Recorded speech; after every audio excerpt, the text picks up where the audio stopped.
Patty listens to the whole show, so I'm safe in saying that. Moving on, South Carolina Athletic Hall of Fame for 2015. Terry Allen will be in there, and Terry is a legend at Clemson. And in my opinion, I started watching Clemson football, I think about 1948. My dad started taking me up to Clemson. And down through the years, have watched it, helped broadcast it, and kept up with it, reported on it, and all. Been the PA announcer for several years up there.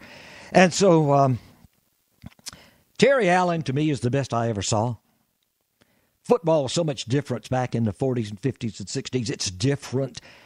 You can't say who's the best it's ever been because of the team he was playing on, what he was asked to do, and those sort of things. But I still, Terry Allen. All right, also going in is going to be a Clemson soccer guy, 1984, 1987 NCAA soccer champs. Bruce Murray was with them. South Carolina pitcher Kip Baltnight. Remember that name. Of course, there are a lot of Baltnights around, especially down around Star and Iva in South Carolina. Then Lander tennis coach Joe Carberry. I don't know Cabry. I do not know him, how to say his name, truly. Ben Coates played at Greenwood, went on and played with the Pats, had a great career, and he was one of Pinky's guys. I think it could have been later than Pinky, probably. But he's going into the Hall of Fame. And Furman football coach Jimmy Satterfield, who was 66, 29, and 3 ties, he used to have ties, back in the day at Furman, won a national championship in 1988 and played for it one more time. And from 1996 to 2003, he finished up his career as a high school coach, Jimmy Satterfield did. And then a guy that you should know about if you don't, a guy named Les Timms.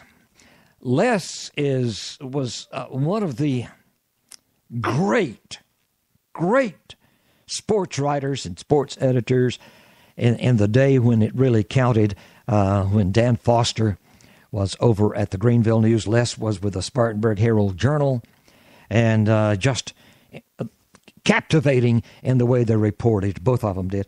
And so Les is going into the Hall of Fame, too. That's so well-deserved of a super nice guy. Can't say that about all sports writers. And the reason is because Cobb used to be a sports writer, so you can't say all the really good things as you can about somebody like Les. And so those are the things that are kind of going on as we do this little program without Cobb. He just couldn't make it in the snow, that drives a big old Hummer, but I don't believe they can get that Humvee out of Lebanon and get on down the road. Claimed he was going to a baseball game at Clemson. Of course, it got snowed out today, and he said, if the game's not played, I'll see you. Well, he didn't make it. Those are the things we're going to talk about. We're going to talk about more baseball as we go along. We won't bore you to death with Major League Baseball. You got your spring training coming up for especially it'll be for the teams that we have around here. The main ones that we kind of keep up with around here, of course, Clemson, South Carolina, and Georgia. By the way, in basketball and baseball and things like that, Anderson University Trojans, especially the women's basketball, they're doing very well for themselves. The BHP girls basketball made it a round or so in the playoffs. West Side girls made the playoffs, and in the second round got beat by Dorman. So things are picking up sports-wise around this whole area. Once again, I'm Ken Allison. You can get in touch with us if you want to at mostlysportstalk@gmail.com. We're still working on some issues. We'd like to be able to get a situation where we can take some phone calls and some of those sort of things, and we might be able to do that one of these days. But anyway, enjoyed it. See you a little later. This is Radio Anderson.